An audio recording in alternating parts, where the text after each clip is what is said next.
సాధారణంగా ఒక పండుగ మనం చేసుకునేటప్పుడు దానికి ఎంతో ఆధ్యాత్మికమైనటువంటి ప్రాధాన్యం ఉంటుంది. ఈ ఆధ్యాత్మికమైన ప్రాధాన్యంలో అటు ఖగోళ శాస్త్ర సంబంధమైనటువంటి విశేషాలు, జ్యోతిశాస్త్ర విశేషాలు, కాల సూచికలు, ఆరోగ్య విషయాలు, ఇలా అనేకమైనటువంటి అంశాలు ఉంటాయి.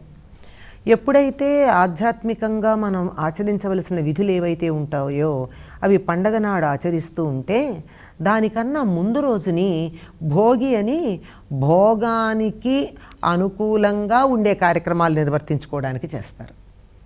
ఏదైనా సరే ముందు రోజు, ఉదాహరణకి దీపావళి ఉంది, దీపావళి నాడు దీపాలు వెలిగించటాలు లాంటివన్నీ చేసిన తలంట్లు ఎప్పుడు పోసుకుంటున్నాం?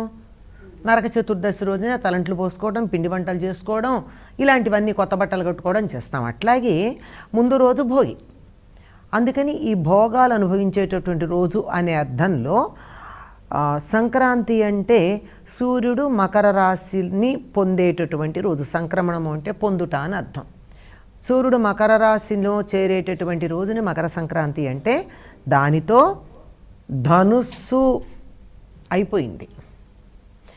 ధనుస్సు అయిపోవడంతో పాటుగా దక్షిణాయనం పూర్తయి ఉత్తరాయణం ప్రారంభమవుతోంది.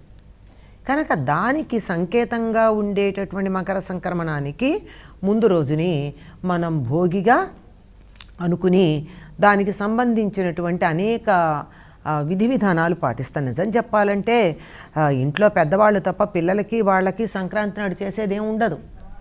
అంత హడావిడి హంగామా భోగి నాడే ఉంటుంది. తెల్లవారుజామున 3 గంటలకే లేవడం, భోగి మంటలు వేసుకోవడం, తలంట్లు పోసుకోవడం, సూర్యోదయానికన్నా ముందు తలంట్లు పోసేసుకోవడం, దేవాలయాలకు వెళ్ళడం, ఆ తరువాత కొత్త బట్టలు కట్టుకోవడం, ఆ పైన భోగి పళ్ళు పోసుకోవడం, సరే ఇలాంటివన్నీ కూడా భోగినాడే పిండి వంటలు చేసుకోవడాలన్నీ కూడా భోగినాడే అయిపోతాయి.